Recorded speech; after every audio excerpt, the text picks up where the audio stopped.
Welcome to Salem, the podcast. We are your hosts and favorite Salem tour guides. My name is Sarah Black. And I'm Jeffrey Lilly. Today, we are going to be talking about the Great Fire of 1914. In Salem. Fire! So I would say it's one of the more important historical narratives of the city. 100%. I'd say it's a cornerstone of Salem history. Yeah. But it gets lost in all the witch trial stuff. And coupled with all the seafaring merchant history, it's like it falls down the list of things that people are aware of. You may have heard it mentioned on a tour, but usually that's as far as it goes. There's not a lot of in-depth discussion. And I don't know about you, but it doesn't really come up in casual conversation very often, and yet we talk about the witch trials pretty much on a regular basis. Yeah. But nonetheless, a significant moment in Salem's history. The blaze destroyed nearly a third of the city and left roughly 18 to 20,000 people homeless. So in this episode, we're going to talk about some of the causes leading up to the fire, how it began and made its way through the city, and what remnants of this horrible catastrophe still linger around Salem today. But first, we're going to do a quick tour corner. We need a sound for this. I'll find a sound. Yeah. What do you want? I don't know. I don't know. I have no idea. Just as you said, I heard a sound. All right. Well, when you figure out what sound, you let me know. I'll come back to you, and then we'll come up with a good sound for Tour Corner. Da-da-da. So I had a kid just a couple days ago, probably like maybe 4 or 5. He asked me what my favorite cereal was. Okay. So what's your favorite cereal? So it was very kind of creepy because I had, unbeknownst to this child, eaten cereal right before I left for the tour because I just had to get something in my stomach and I had been busy all day and I just needed something quick. Peanut butter Captain Crunch. Oh. But like that's a treat. It's a treat cereal. Okay. My standard is Frosted Mini Wheats. Oh, those are good. Keep you powered for a while. Yeah. So I have like a huge sweet tooth, right? Like I will just destroy bags of candy, which is radically unhealthy, but that's okay. Cereal, though, I tend to eat mostly like Honey Nut Cheerios or regular Cheerios. Oh, Cheerios are good. Yeah, I like Chex, but that's almost, I think, exclusively because my aunt used to have them. And like when we went to her house, then like that was so that was like a special. That's what like you got to eat. Yeah, it wasn't like a treat by any standard. We just didn't have them in our house. But my favorite cereal is Weetabix, which you've probably never. Oh, is this some English thing? Yep. Okay. I have some in my cabinet. They're little bricks, maybe about this big, solid of just compressed wheat stuff. And then like you add milk, and it just it breaks up eventually. It just like absorbs the milk, and you got to eat it. There's like a real key point to eating Weetabix where it's like full of milk and just soft enough, and then it gets too soft, and then it's like this big bowl of mush. Gross. But I've been eating Weetabix. How old? Nearly. I probably don't want to say how old I am. For almost my entire life. Most other people think it's pretty disgusting. Yeah, no offense, but I'm not, I like my Frosted Mini Wheats, but I don't know if I'm going to just go after one big hunk of one. Yeah, I usually get 2 or 3. Okay. Yeah, I'll show you when Please we're done. Please do. I'm curious. You're going to be like, what on earth? So this cereal question came after he asked me what my favorite Harry Potter characters were, and also after what my favorite Hocus Pocus characters were. So we were just having this ongoing conversation about favorites throughout the tour. It was pretty fun. So who's your? I said Luna Lovegood. Okay, good choice. I was just kind of put on the spot. Yeah. And then for Hocus Pocus, I think I'd have to go with Sarah. Okay. But that's just an easy answer. That's fair. How about you? Sarah as well. I think I like the vibe. Okay. I like the little spacey. Yeah. And then within the scope of Harry Potter, probably Tom Riddle. Of course. No. Oh my God. No. I did not say the Dark Lord. No, I know. I said Tom Riddle. I know. You're going for the original No, first version. No. Hear me out. I tend to like the bad guys more than the good guys. I think bad guys almost always have a deeper backstory. There is a reason, a motive behind sort of who they are, right? They have fallen. They have failed. They are broken. They're not just good for the sake of being good. They're bad because there's some sort of an issue, which I can appreciate with Tom. And maybe I'm just totally off base here, but I feel bad for the guy whose mother was a nut job and drugs his father into conceiving him and conceived under a love spell. The curse of that is he will never know love. I did not know this. Is this in the books? Yeah. It must be. Yeah. So I never read the books. That's intense. That's like some deep. And I don't know if she intended to, like, maybe you just write something down. You don't realize the full ramifications of an infant never knowing the love of a parent, or a toddler never, you sit there and you want to hug and you just scream, and like internally, this child never recognizes that feeling of compassion, of love from a child, from a mother, from friends. And he grew up in this troubled existence, and you're like, yeah, because he doesn't know what it's like to have a friend. To have someone to give a shit about. Well, he's not physically capable. Yeah, of so it. that's the curse of this character, and it destroys him so much that the only thing he turns to is power and immortality.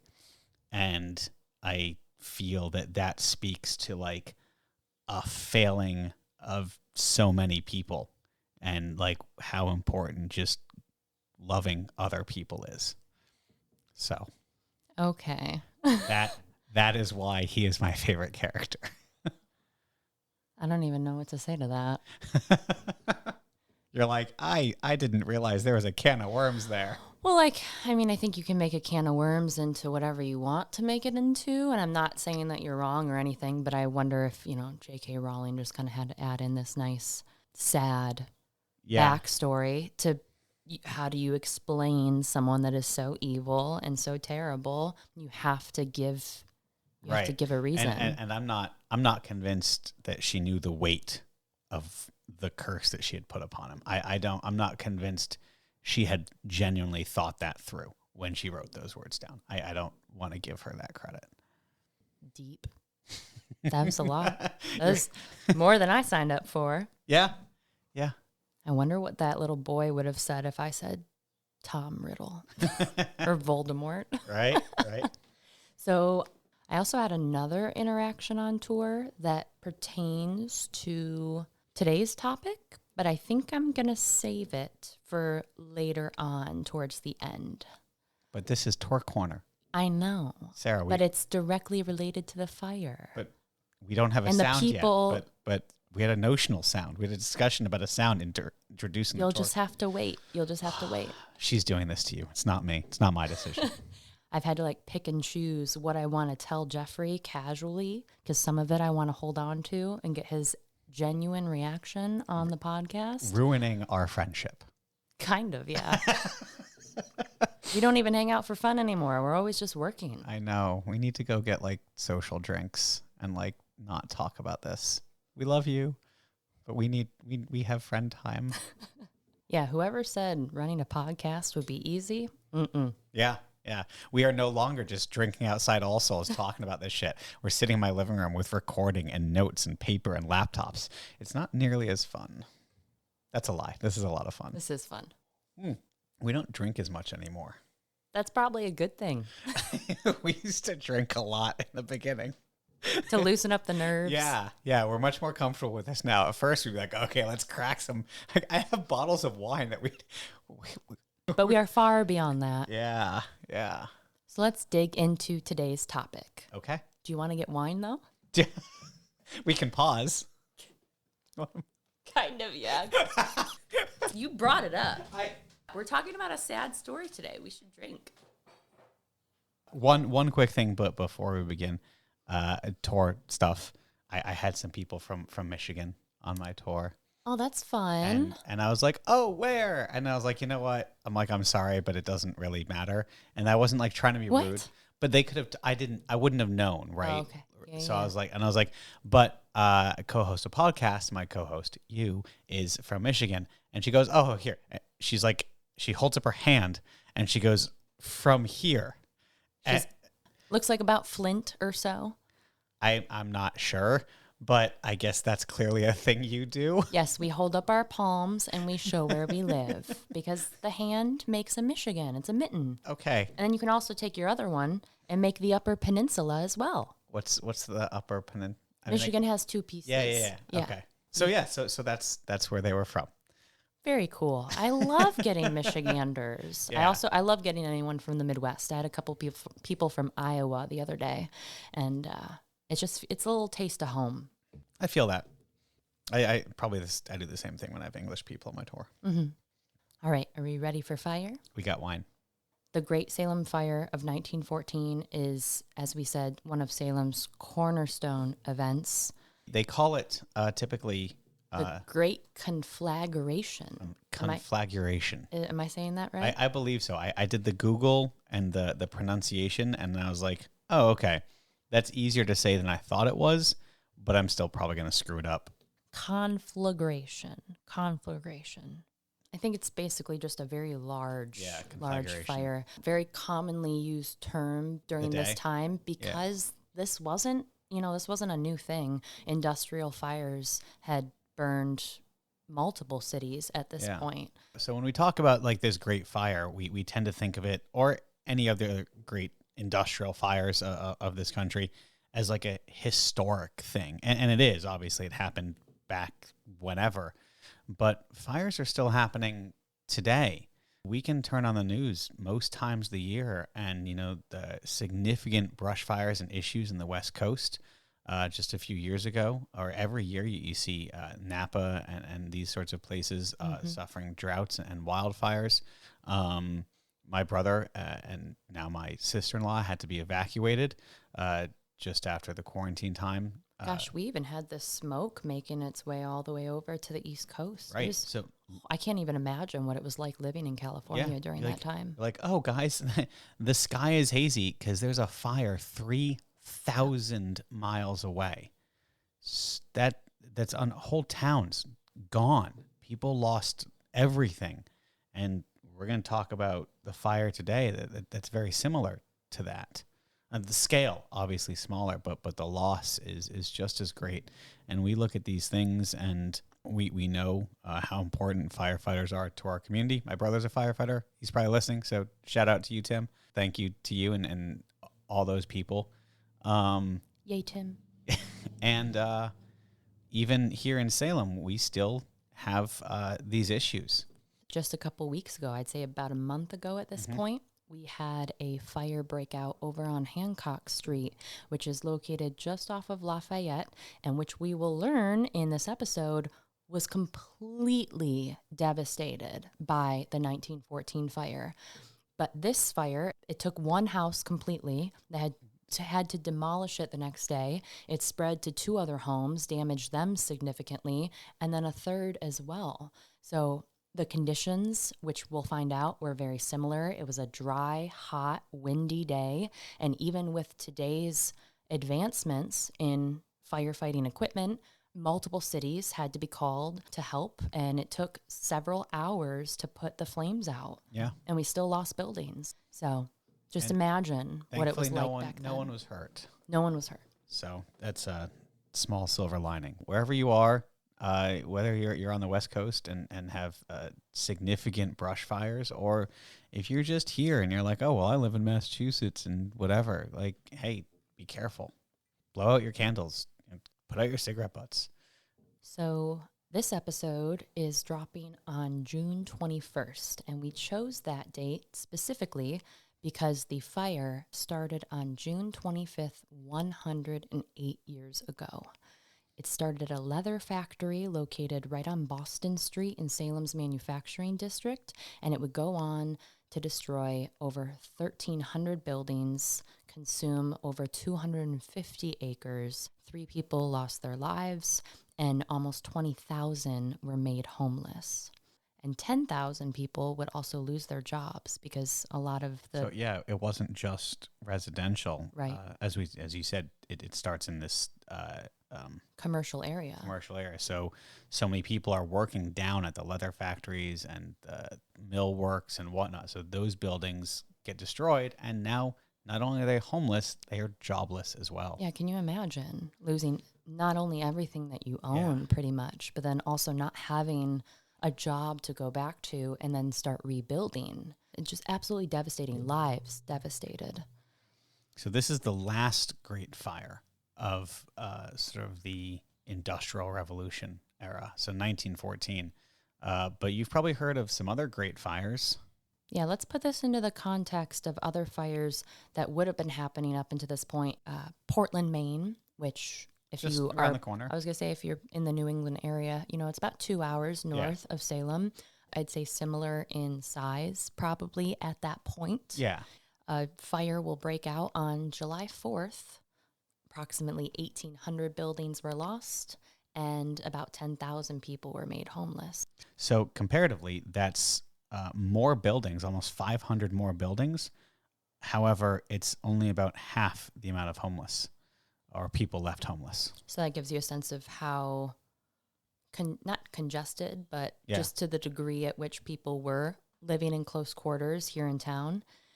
Then we move on to the Great Chicago Fire, which I'm sure everyone's heard of this one. Something about a cow in a barn. There's a song. Happened in 1871, burned over the course of 2 days. And this one was particularly devastating in that it killed 300 people. Yeah. One of the factors in that is that happens at night or starts in the evening, which, I mean, there's no silver lining to any of this really. But the fact that this happens just before 2 o'clock in the afternoon and starts an industrial era, that gives a significant amount of people. They're all awake. No one's at home in bed. They're out at work and these sorts of things. So that helps. They have time to actually get out. Yeah. Yeah. The Chicago Fire burns approximately 2,100 acres, over 17,000 buildings. And as I said, 300 people died. And that happened 40 years prior. So these are not, they're not common, but it's not like this had never happened. Right. They know about these fires. Yeah. The Great Baltimore Fire, if we're getting closer to 1914, and of course closer geographically, Baltimore, Maryland, they lose about 1,500 buildings. But no people. No recorded deaths. But that's just recorded. Yeah. And then we go even closer to home, and probably the most relevant to the folks of Salem at this time, the Great Chelsea Fire of 1908. So Chelsea is located just north of Boston. It burns across approximately 350 acres, destroys about 1,500 buildings, and there were 19 fatalities. I think I've heard of that, just like vaguely in passing. Now, this is kind of unrelated because we are jumping ahead to the 1970s, but I did want to mention that in 1973, Chelsea experienced another fire, and it started like 200 yards away from where the original fire started. And this one, even in the 70s, burned 18 city blocks.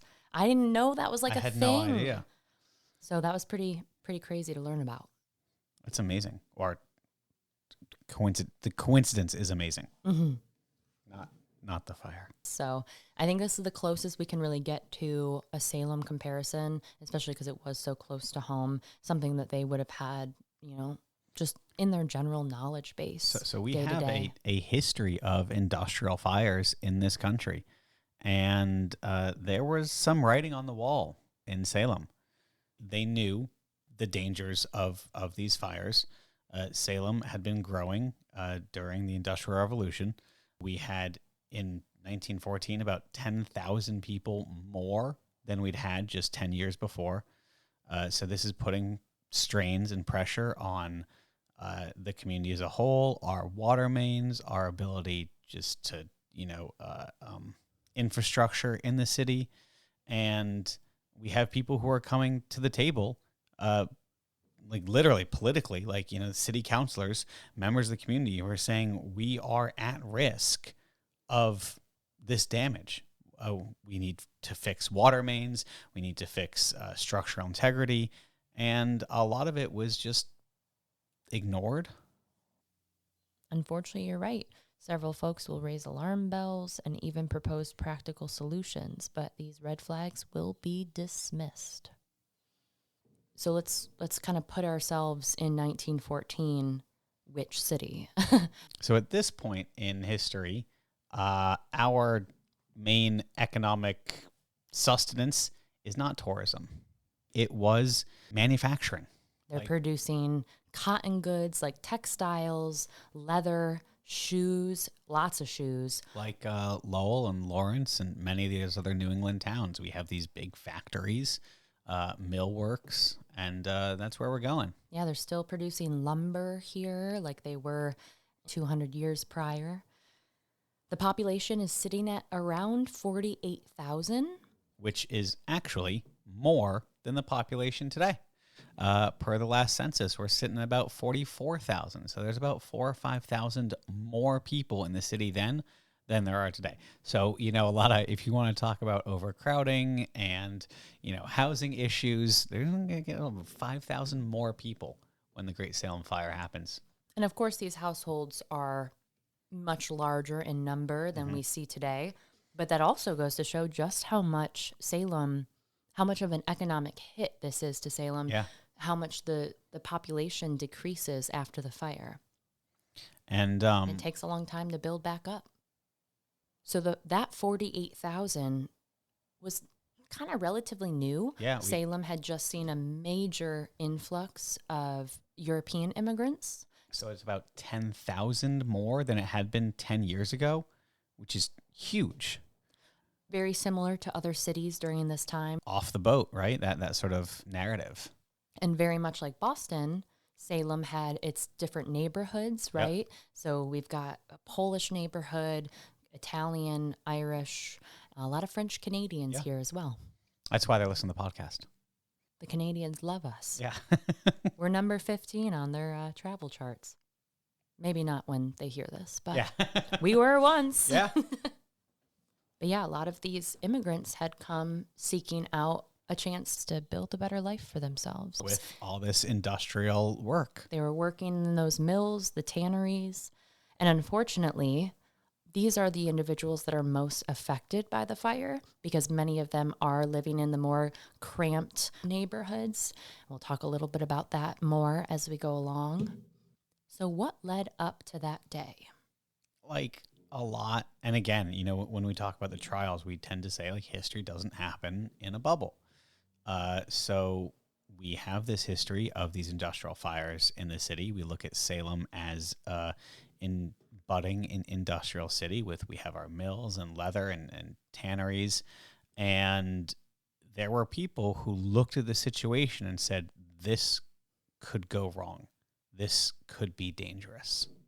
One guy in particular, his name was Franklin H. Wentworth. In 1914, he would be working on the National Board of Fire Underwriters. But he was a city councilor, right? Yes. Yeah. But in 1910. Yeah. But when this fire happens, he's basically at like the top level of fire study. Fire study and safety at the national level. So like this is all to say he's a fire guy. Like so he knows his fire. He knows his flames. And in 1910 he's telling Salem that they are at serious risk. The roof issue. So he had introduced an order that would enforce fire-resistant roof coverings throughout the city. Mm-hmm. But, of course, it was immediately shot down. Yeah, I guess they accused him of trying... he was in the pocket of the insurance companies, right? So he's trying to force this narrative through because then all the insurance companies are going to make out and he's going to take a kickback from that. And he's like, no, guys, like seriously. This is an issue. This is an issue. He would even take his statements public and warn the city of the risk in the Salem Evening News as Yeah. well. So I do wonder to what degree people in town worried about this. I mean, I don't know. It's hard to look back, but here's someone who's trying to push for government oversight for safety regulations so people don't get hurt. And you can see that sort of correlation made today. And there's people who are they're like, no, we don't need these regulations. Everything's going to be okay. You just have to hope the worst case scenario doesn't happen. So I want to read a line. He said, Wentworth, it was folly to spend the money for new engines, chemicals, and additional firemen and do absolutely nothing to remove the cause of this ever-increasing tax. There you go.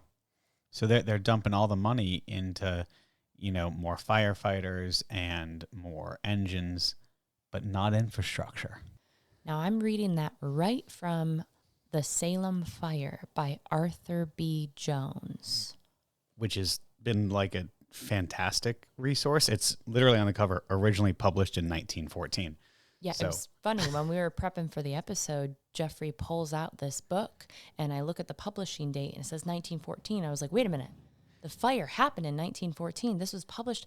What? How? And then we opened it up. Yeah. Well, I'd picked it up originally, I don't know, just in a local Salem. And I was like, oh, this will be a good resource if I want to learn about the fire. I had no idea. Read the dedication on the inside. The author dedicates this book to the boys with whom he has worked, shoulder to shoulder in fighting the flames, loyal friends, good fellows, and faithful public servants. To the visiting firemen who so promptly and willingly answered the call on that day, we shall never forget, driven from position after position by the advancing flames, enduring all hardships gladly in an endeavor to help those who needed their aid. Arthur B. Jones was a firefighter here in Salem and was actually helping to fight the flames on that fateful day. Yeah.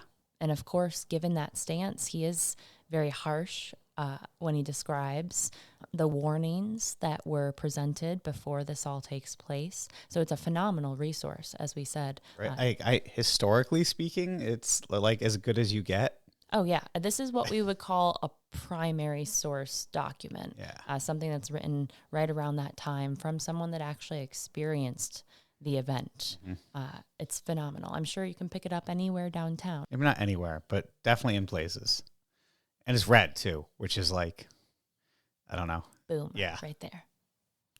So they knew, like Salem was warned by fire, quote unquote, experts about the risks that these highly flammable roofs and lack of fire-resistant buildings would pose if something like Baltimore or Chelsea or Chicago started. They knew that that's all it would take. And they knew, so you can, if back then you looked and you go 100,000 people in Chicago, 1,800 buildings up in Portland, 10,000 people homeless. Like, what if that happened here in Salem? And they were trying to help. But unfortunately, improvements to the buildings won't really start being made until a couple years prior, and it just wasn't enough to help stop the spread. A couple other things to play into that day. The weather. I mean, I think we talked about the weather when it comes to the Salem witch trials. Mm-hmm. And no, seriously, it is such a big factor. You can't. So it's kind of funny. Oftentimes, I'll see people, friends, right? How are tours? How's this? I'm like, weather dictates all, man. Yeah. How was your tours on Saturday? Well, it was 75 and sunny, so they were real nice. And it was it was 85 and humid. So they wanted nothing to do with it. Yeah. Yeah, we still are super, the weather rules all. But on this day, June 25th, 1914, they had been bit of a drought, experiencing a dry spell, and it was very windy that day. And, today, and again, wanted to keep bringing history back to you, to your modern palate. You've probably all been somewhere at some point hiking or in a place, and you're like, the fire danger today is at a high level. We are at high risk of fire. Be careful out there. And we are well familiar with these sort of charts and signs that you see around. This is no different. They just unfortunately didn't have the level of communication that we have today. When you see these charts, take them seriously. 100%. And we'll end up talking about some of the disadvantages they had. You got to think fire departments, they were not like they are today. Right? I know in the past few years, I'm going to complain real quick. No, I'm not. Okay, hold on. No, yeah, I am. Okay, in the past few years, maybe in the past 4 years or so, we've, within the city budget, got at least two big rig fire trucks, brand new. And have you seen them around? They look new. Yeah, they all look the same to me. I'm They're sorry. like maybe now that I've told you, you'll see them and be like, oh, those are the big ones, the new ones. They're red and black and gold, and they look real sharp. Oh. Except I have one small complaint. What is that? They're not black and orange. And I know Salem doesn't have to be black and orange in Halloween colors. However, Sleepy Hollow in New York got some brand new fire trucks recently, and theirs are black and orange. I don't think I've ever seen an orange fire truck before. Yeah. That's bizarre. They look real cool. That is, we'll petition the city for the next one. I know. They look real cool. And I didn't know this was a few years ago. Someone was like, oh, yeah, did you know Sleepy Hollows are black and orange? And I was like, hey, but you know, I want black and orange. You know what our fire trucks have on them that theirs don't? A witch. Ours have a witch. Just like our police badge, our fire badge also has a witch on it. So if you look on the side near the front of that fire truck, there is a little baby witch in the emblem. Mm-hmm. But anyway. So take that, Sleepy Hollow. Yeah. No, I'm sure they don't have a headless horseman on there. Probably not. But it would be cool. You know, if they're listening, there's an Instagram page, Terrytown something. I'm sorry, I'm screwing up your handle. Let us know. That would be the coolest. Right? But they're black and orange. And I was like, why couldn't we have black and orange? Nonetheless, we got two. They're about $1 million each for the city. Oh, so my God. That's, but getting back to with the fire, I hope we as a city are also investing in infrastructure and not just the rigs to put the fires out. I mean, I would hope that Salem post 1914 made it they did. They made it a priority to improve the city, and we'll talk about that. But, people forget their history. So yeah. That's why we're here, to remind you. History. Infrastructure. Oh. Are we running for office now? No. Jesus. God, can you imagine me as a city councilor? Yes. I think you'd actually probably be great. Oh, my God, please. You'd be great. So we do have, even today, those new modern rigs, which is good. But I hope they're putting that money towards infrastructure as well, because in this report, they're literally being like, well, yeah, we're hiring new rigs and new guys, which is great. But what are you going to do to fix the roofs? And they didn't do anything. And unfortunately, that's going to be one of the biggest contributing factors. Alongside that, you have to remember these buildings are very close together, which they still are today. Mm-hmm. You walk through New England towns and you're going to see houses right on top of each other. So very difficult to prevent spread. A lot of them are of course, made of wood. Which also, that's, yeah. There's also poor building codes leading up to that point. No systematic inspection of buildings, and a lack of modern amenities such as fire escapes and sprinklers, which would have been considered modern at that time.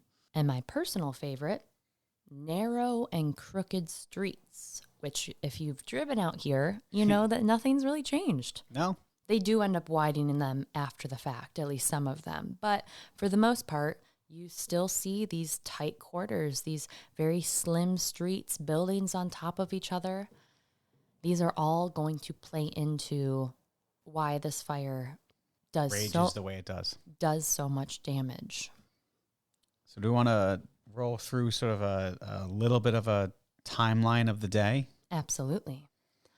The fire began in the afternoon hours of June 25th at the Korn Leather factory, which was located at 57 Boston Street.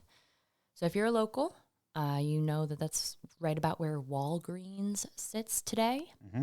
And if you're not local, you may have actually heard about this special Walgreens because it is where they believe that the accused witches in 1692 were wrongfully executed. So right at the hill, right at the edge of Proctor's Ledge and Gallows Hill. So make that correlation if you want.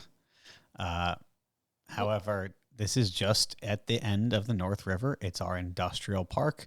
The United States has a history of industrial fires. And what seems to happen is...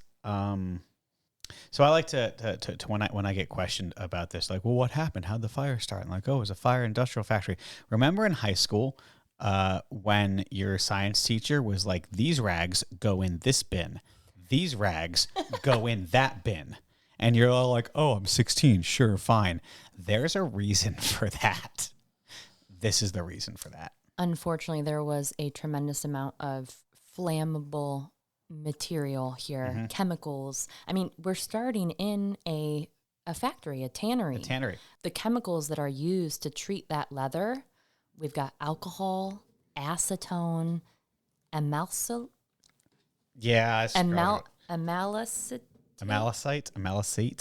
amalacetate. So is it AMALACITATE?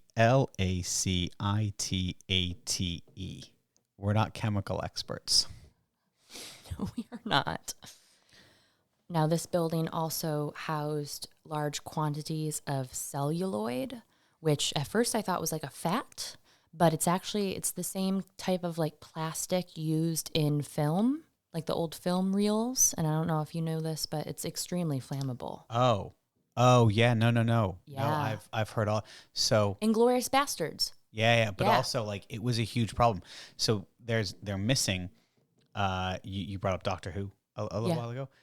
The first season or two gone, burned down in it. So they kept all these old film reels in tins, right, and then they just store them all. But all of a sudden, sometimes they'd have these warehouse fires, and these things would just go They're up gone. like instantly. Gone. We've lost, like, if you look at like movie history and like warehouse fires and stuff, we have lost almost unimaginable amounts of like original shows, episodes, silent pictures and stuff from like, the 1900s. Yeah, this stuff was like, So like same type of material. Yeah. Extremely flammable.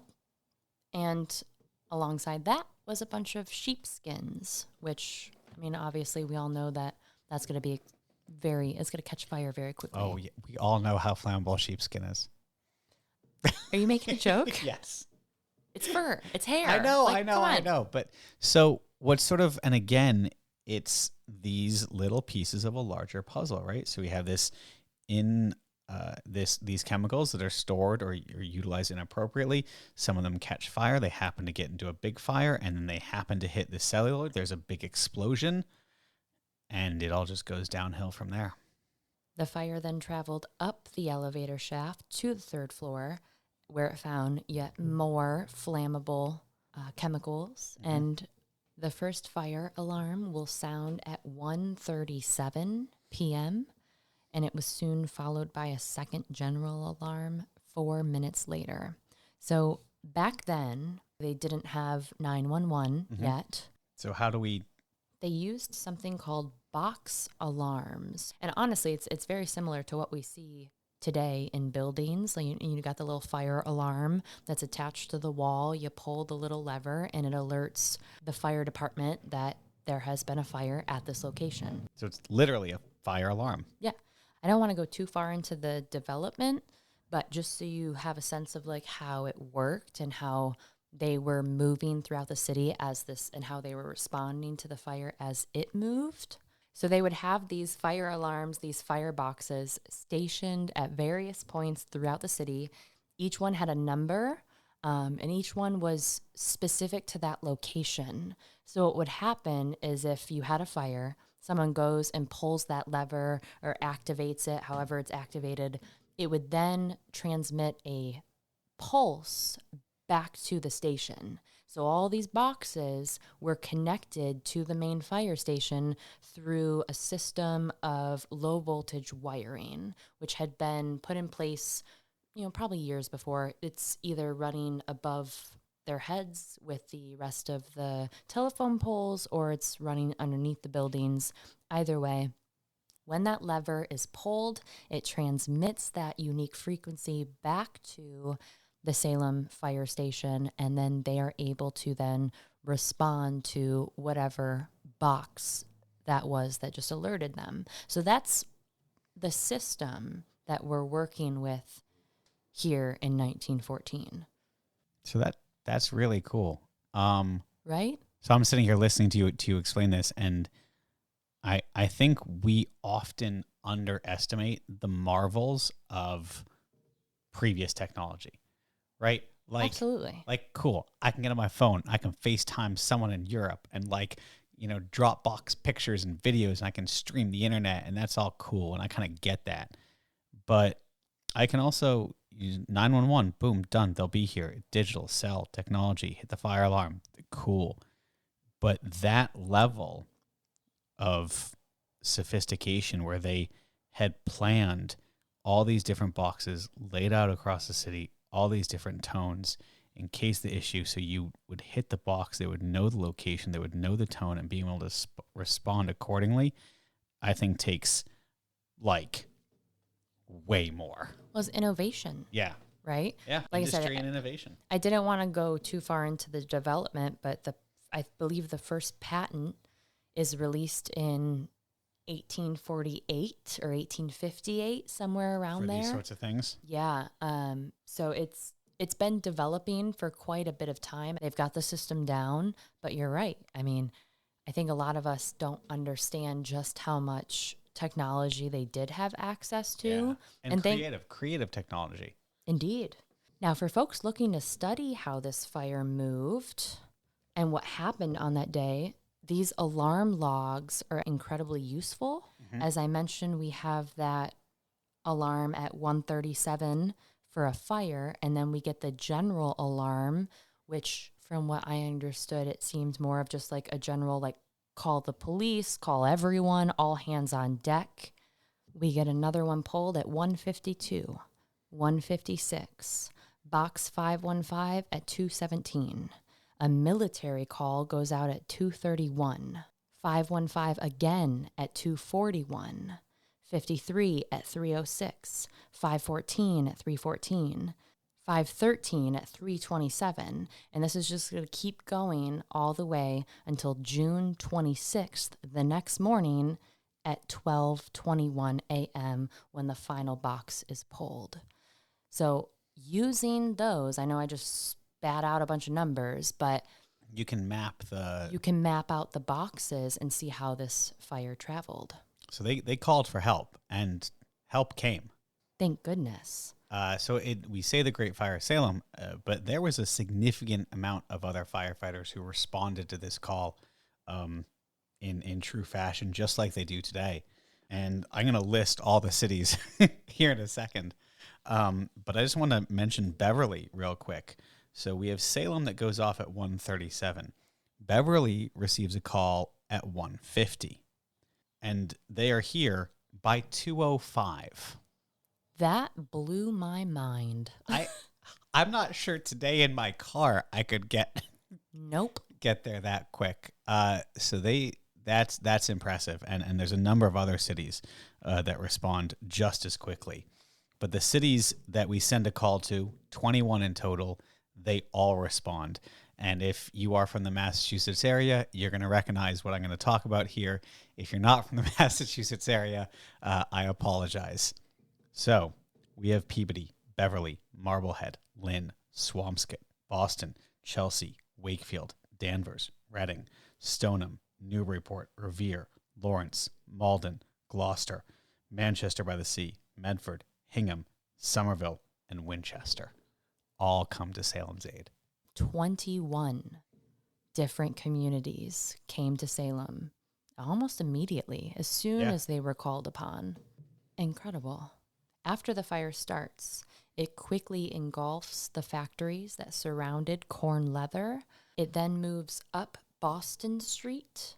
And I got to say, we're pretty lucky here because if the winds were going north, there's a good chance that Salem would have lost Federal Street, Chestnut Street, Essex Street. I mean, they almost did. So if you're standing sort of in the Walgreens parking lot and you're looking straight down Bridge Street, and then you turn yourself like a quarter turn to the right, that's where the fire goes. Just in that direction. If it had been just a little bit to the left as you're looking down towards the city, that would have taken out some of the most historic buildings in the city, and it would have ended downtown. Many of the historic buildings that you know and love and come to Salem to visit today, the Ropes Mansion, Witch House. The Witch House would have been engulfed in flames. But luckily, I mean, not luckily, whatever. I don't know how to phrase the word that it took some buildings and not other buildings. But it takes out just to the right of that. Yes, it goes southeast. Another thing that helped out that circumstance too, firemen acted quickly and started dynamiting several homes that were right on the western edge of Federal Street and Essex Street. So 7 homes are dynamited right in that area Can you imagine? You're like, no, your house wasn't burned. We had to destroy it to save all the other houses. But to prevent further spread, it's crazy. So this then loops down towards the greater Lafayette area. So to give you guys some perspective, so if you're standing at the intersection of Derby and Washington with the Derby restaurant and the Merchant and Front Street and downtown staged on your left, imagine literally everything on your right on fire. Everything. I mean, from the post office to the streets to where the UPS store is today, where Howling Wolf is, all of that is on fire. And if you were to continue to walk down the street all the way down to the national park to where the wharves are today, everything on your right would have been on fire. It absolutely destroys Lafayette Street. I think that takes the brunt of it, and specifically what we call the Point. Back then it was called La Pointe. It was the main settlement area for Franco-Americans here in town. I did want to mention a couple of the streets that were heavily affected, since I know that we do have a lot of local listeners, and I know that they'll recognize some of these streets. We know people that live on these streets today, and if you come to Salem, just keep these in mind as you're walking around.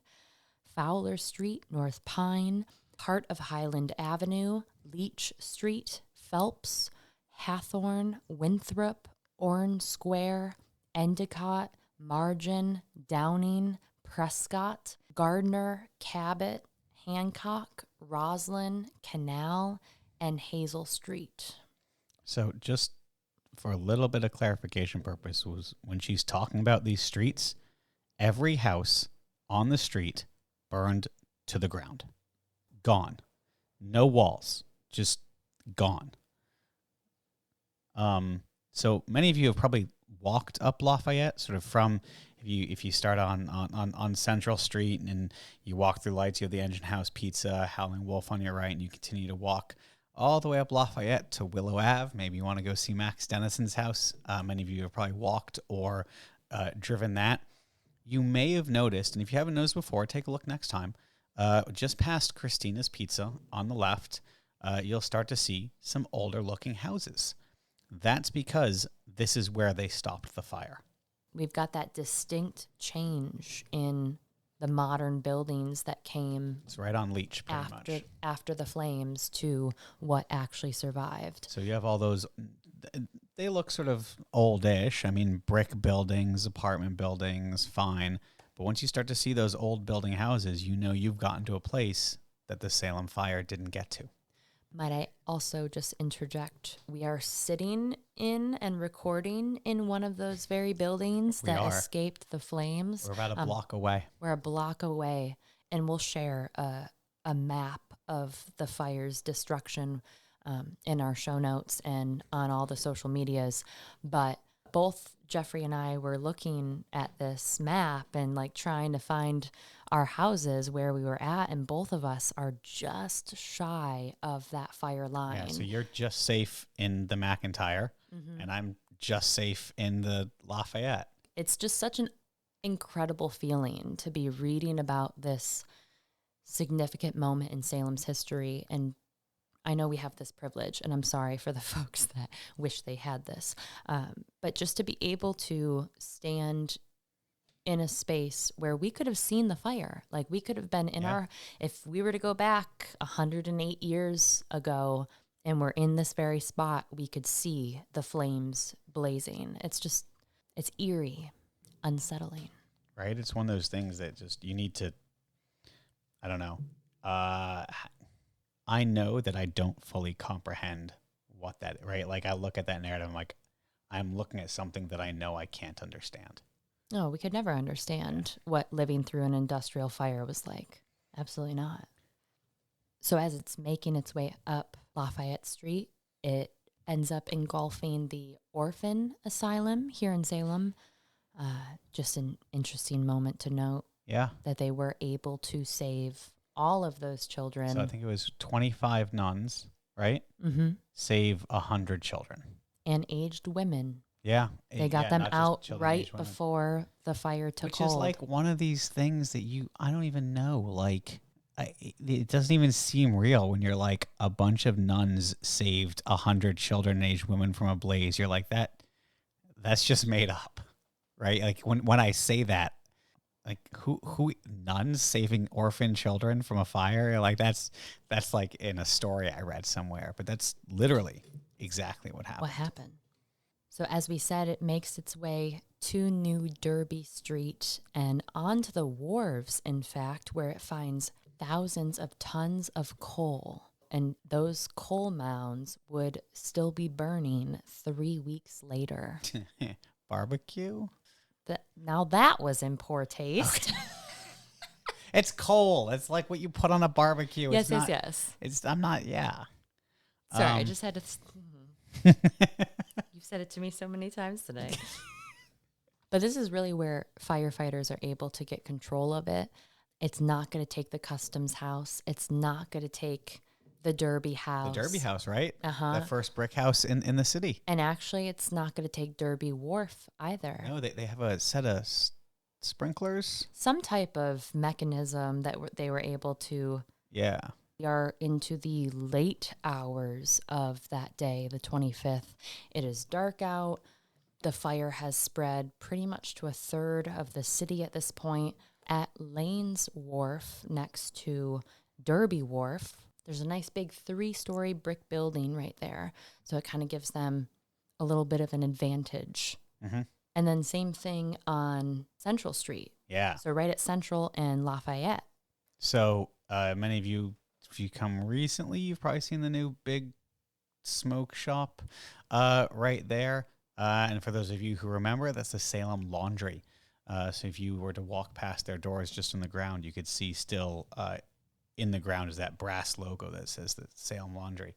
And according to Arthur B. Jones, he pretty much well describes how the firefighters sort of force that to be their stand. They're not letting the fire get past them. There are trucks, there are men, they're stopping the blaze from traveling any farther up Central Street. They're saving Front Street, they're saving the Customs House, they're saving downtown. They're saving Essex Street. Yeah. I mean, yeah. I think it was a combination of just the efforts concentrated in those places. They were able to really stop the fire at a line. Mm-hmm. And then also the contributing factor of modern buildings, these buildings that they were able to use to kind of withstand the flames, concrete, brick, much less flammable than any of the wooden houses or those highly flammable roofs we just talked about. And they'll finally get it under control around 3 a.m. on the 26th. That's 12 hours? 13 hours. 13 hours. That is not a long time. Panic is not the right term because that would sort of give the idea of Chaos. But they worked incredibly well together. There was coordinated efforts of fighting these fires, the demoing of the buildings, the cooperation between the cities, and it was through their measures that the Salem fire only took 1/3 of the city. I was going to say it could have been a lot worse. Yeah. It could have been a lot worse. But it was still pretty bad for a lot of people. Now, Salem today has those big $1 million engines like you described earlier in the episode, but back then, not so much. They're working with a mixture of motorized engines and horse-drawn carriages. And no pocket radios. You gotta think that's you just had to get a map and coordinate, and they had runners between sites, and I mean, it was just a credit to their skill of the day for sure. Very little protective equipment. Yeah, today, you think these firefighters, and they have these jackets and the trousers and the helmets and the air tanks and the masks. Oh my gosh, the air tanks. I didn't even think about the air tanks. The amount of smoke inhalation that these people are dealing with. We have reports of some of these men just laying in the water. Yeah, to escape the heat. Yeah. So it's a pretty devastating situation. But they make use of what they have. Mm-hmm. I read that there was 20 plus buildings burning at any one time, which is just... How do you even today, right? Like that's shocking, that number. Oof. So when it's all said and done, the Great Fire of 1914 will destroy roughly 1/3 of Salem. 253 acres were burned. 1,376 buildings were lost, and these included factories, homes, schools, churches, businesses, pretty much anything you could imagine. Damages estimated to be approximately 15 million, or close to 400 million in today's money, so a significant blow to the city. And thankfully, I say thankfully because it could have been a lot worse, but only 3 people lost their lives in this fire. Another 60 or so are injured. That does include some of the firefighters as well, right? Yeah, it looked like a majority of the injured were first responders, of course, right in the midst of those flames.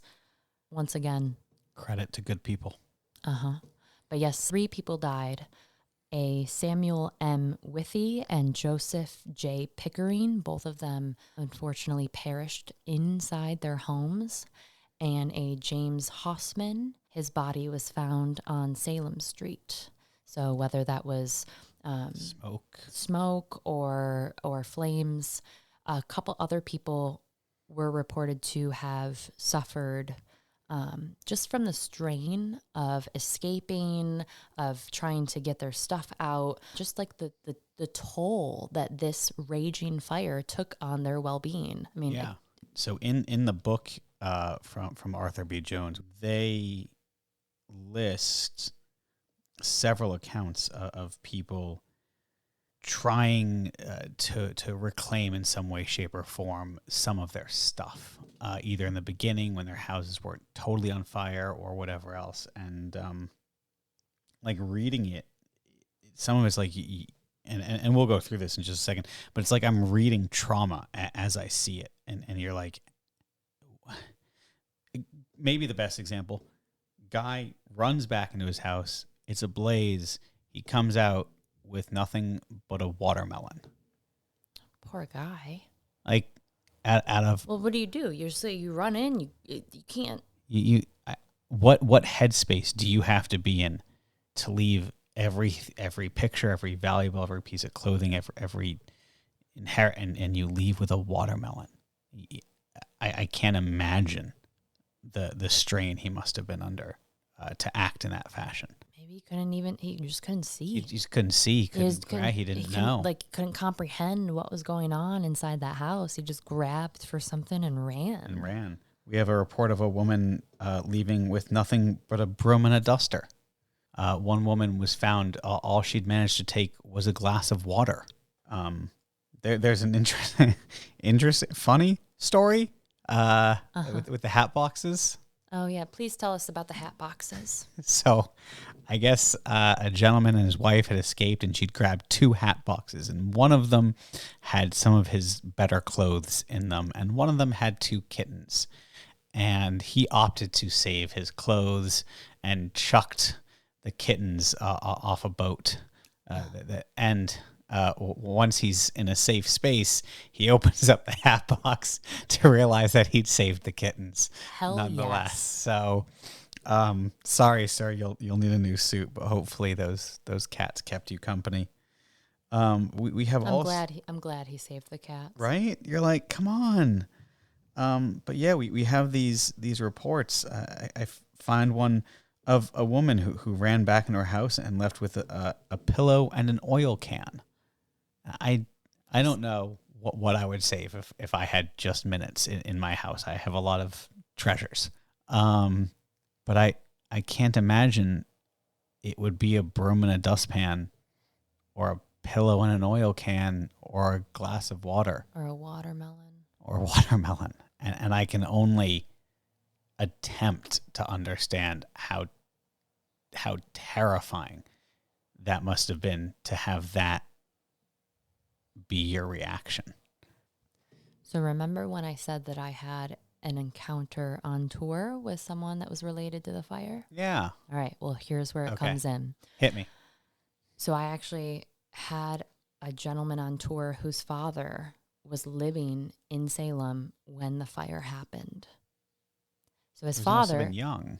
Yeah, very young child. Yeah. I can't remember if he said 1909 or 1911 was when his father was born. Okay. But He was living here. he was here either 3 or 5 at the time. But he shared with me the family has no old photos. Like there's a distinct cut from that fire. Because it was all lost. Because it was all lost. And it's like a well-known, he doesn't live here in Salem Yeah. anymore. He was coming to the city to visit. But yeah, his family will end up leaving Salem, much like many others will after the blaze. And his family has no family photos. Well, that's not, I mean, that makes sense. And they lost everything. There's, Right. And then to add on top of it, after he tells me this story, I ended up, after the tour, heading over to Bit Bar. Mhm.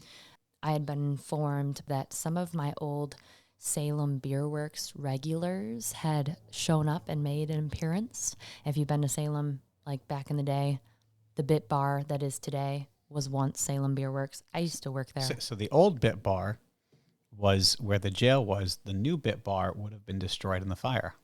Indeed. So I show up. I have a beer with my old regulars, and one of them is a Salem native, born and raised, and very interested in just local history.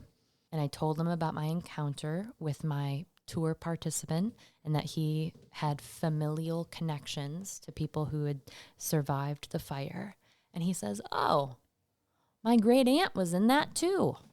I was like, "Oh my God. Please tell me. Yeah. Tell me more." So it's like living history. She went back after the fact and recovered a single teacup.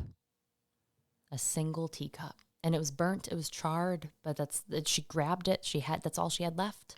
A single teacup.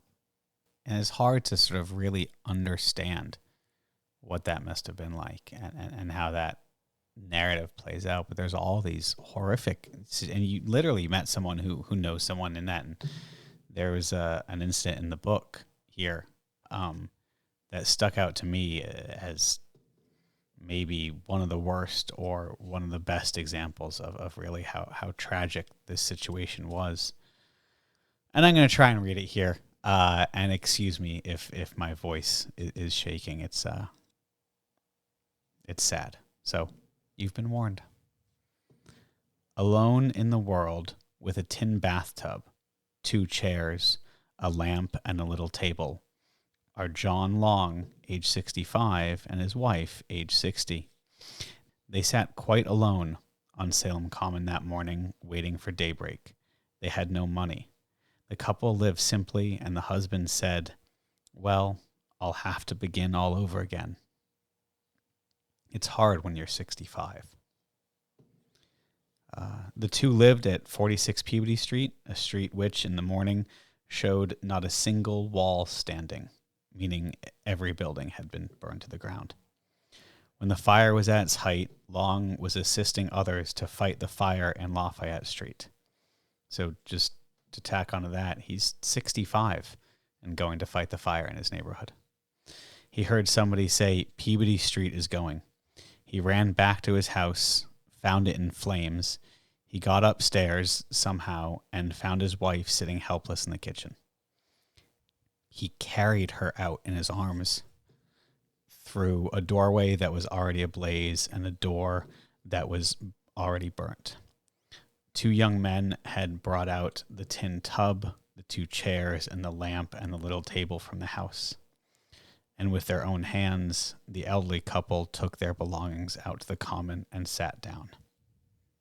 And at 9 o'clock that night, they were given the first food they'd had since the night before, served by the militia from an armory nearby.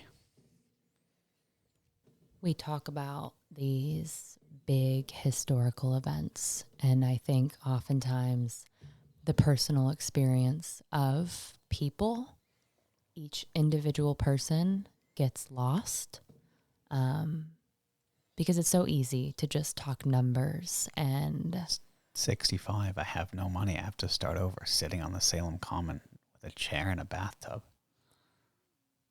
each of those roughly 20,000 people. Probably had a exact similar Yep. story.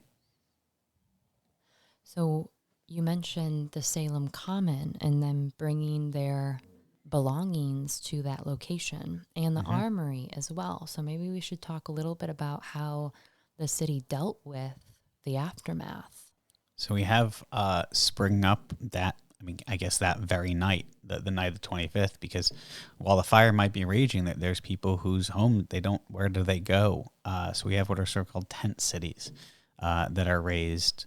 One at Forest River Park, the Willows right next to them, the Salem Common, and Bertram Field. It's by the high school? Right. Yeah. So this is now where people are living. They're given food, clothing, supplies, but they don't have much. That's all they got.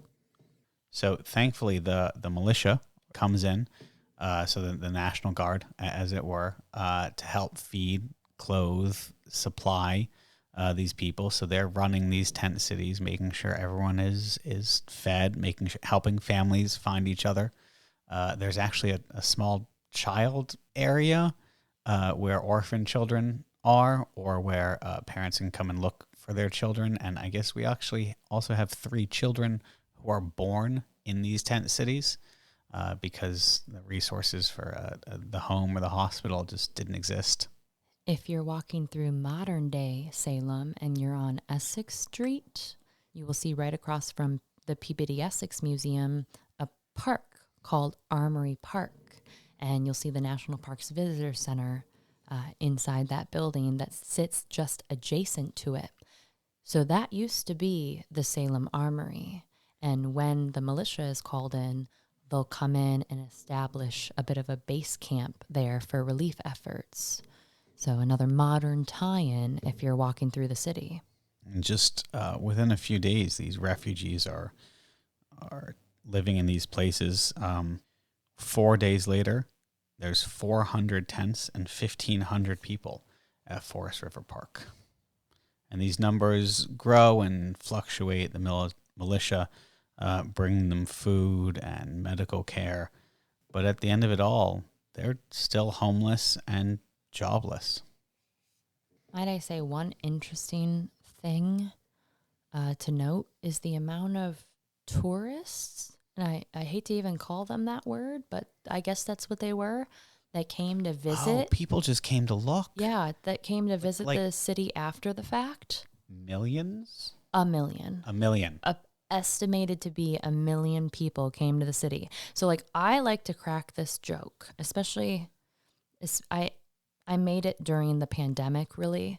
When I know that sounds horrible, but when Salem, in the middle of 2020, when the pandemic is raging, Salem still had visitors. Oh, it was packed. And sometimes even after, like post 2020, I'll get customers, participants asking, what was it like here during the pandemic? Like what happened? Lines out the door, tens of millions of people. The same. Okay, not tens of millions, but okay, tens of thousands, tens of thousands, millions. But no, like you're right. There was a ton of people still here, and so I often say, seeing how many people came during the pandemic, a meteor could hit the world. And people are still going to come to Salem, Massachusetts. Look up. And when you look at these pictures from the Great Salem Fire, it looks like a meteor hit the city. Yeah. It was so... I've seen a lot of... The first time I saw one of these pictures, it was like just leveled foundations, and I saw all these, what I initially thought were trees in the pictures, but they were chimneys. Chimneys. So just dotting the landscape, nothing but burnt out foundations and chimneys standing, which was surreal. It looks post-apocalyptic. Yeah, I think that was one of the first times that like I understood the Salem fire. Devastation. Yeah. It you mentioned before that it swept through what we call today the Point area. Today that is where a lot of minority or low-income residents of the city live, which today is typically Black, Latinx. And interestingly enough, many of these buildings were rebuilt after the Salem, or, built, maybe not rebuilt, after the Salem fire. But you also mentioned that prior to the fire, it was the same. It was that immigrant community, which at that point was French Canadians and Irish as well. So interestingly enough, now that those buildings are over 100 years old, we have historical markers in the city on historic homes. And in the Point neighborhood, the names and listings of those buildings will be in English, as they typically are, in Spanish, because the people who live there today, and in French, because the people who lived there prior to the fire. It's so cool. We'll have to go. We'll take a trip down. Take a little walk down. Yeah, and go find some of those plaques and share them with our listeners. And don't get me wrong, I love all the historic homes and all the plaques. But when you see one that's like, oh, so-and-so merchant lived here 1890, cool. But when I see those, I'm like, it's history and modern interpretation. Yeah. And in a spread of 3 languages, we get to see what's been going on in this neighborhood. Roughly 43% of those people made homeless will be from that French-Canadian, French-American neighborhood sector of people in the city. So that's nearly half. In fact, the French-Canadian population in Salem goes from 15,000 to about 5,000 post-fire. They got to go somewhere. They need work. That's what they came to this country to find is a good job and a good life. And unfortunately, Salem burns. So thankfully, Salem will learn from this experience, and they will start. I mean, they have to, right? Yeah.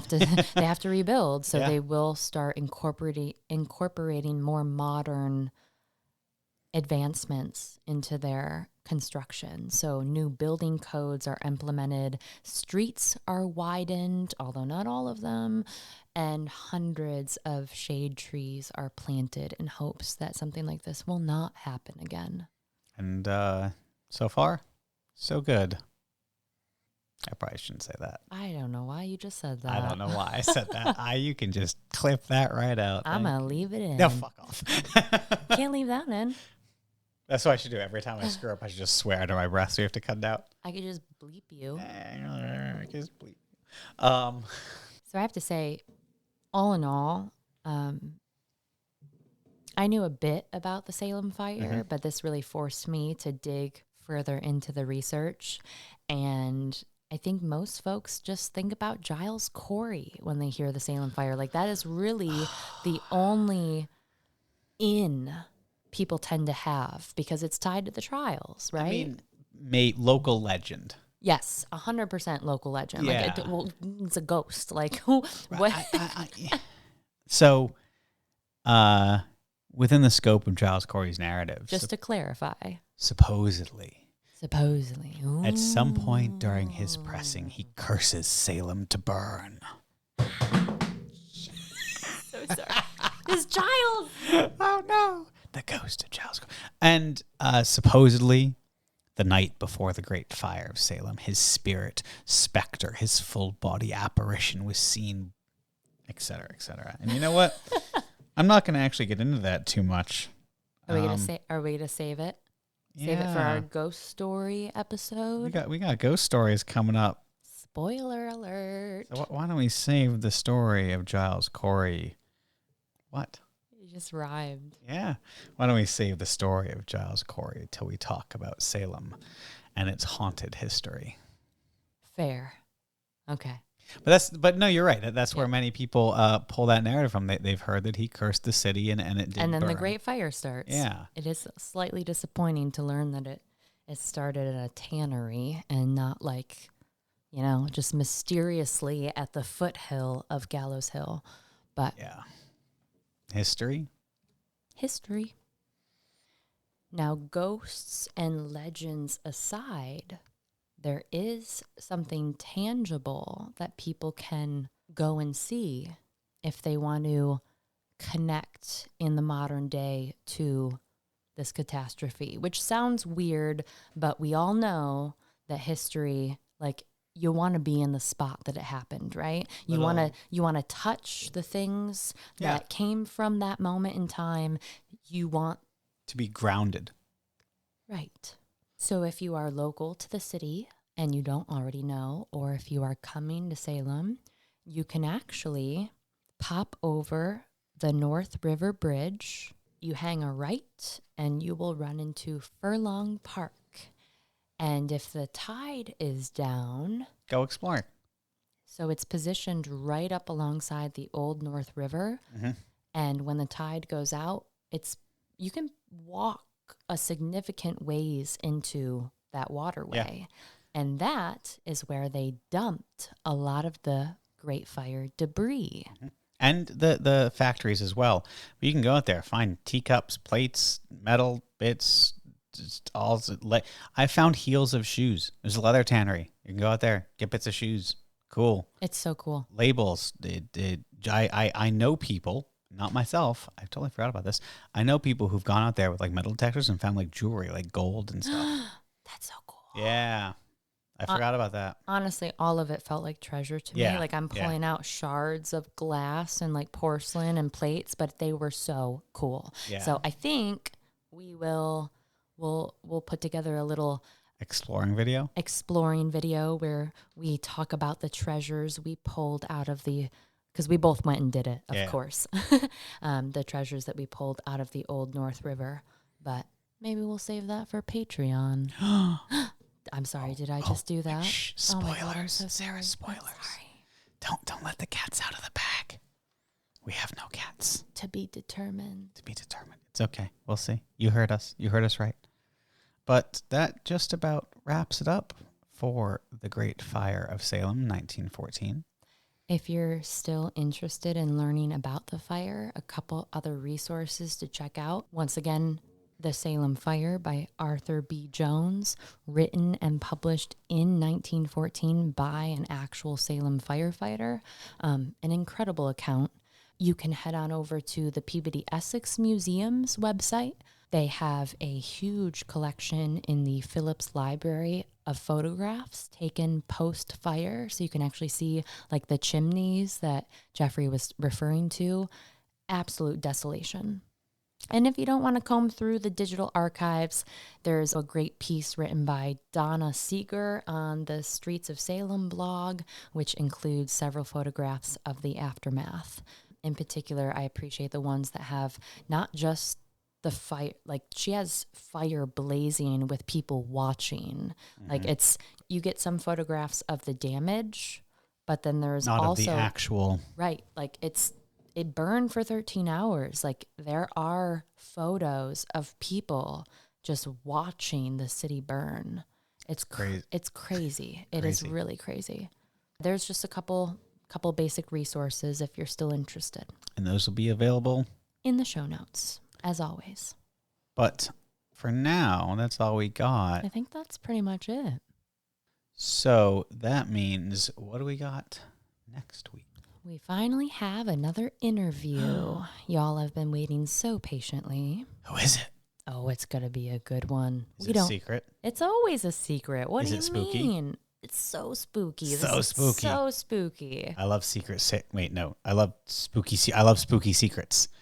Yes. Well, this is both. Then I love it even more. So hopefully you're all looking forward to that. Yeah, if you don't already follow us on social media, we usually do a interview identity reveal a couple days prior. So you can definitely see us working some Magic. movie cinema magic Dun, dun, dun. in our 15-second reels. I love it. But until then, make sure you subscribe to the podcast, download those episodes, leave some reviews, and coerce all your friends into listening just like you are, because that's how things work. Otherwise, follow us on the socials. We are at Salem the Podcast. And if you have any questions, you can email us at hello@salemthepodcast. and of course, when you come visit us in Salem, make sure to book a tour with Sarah and myself. The links to those companies are in the show notes. Thanks for listening. See you later.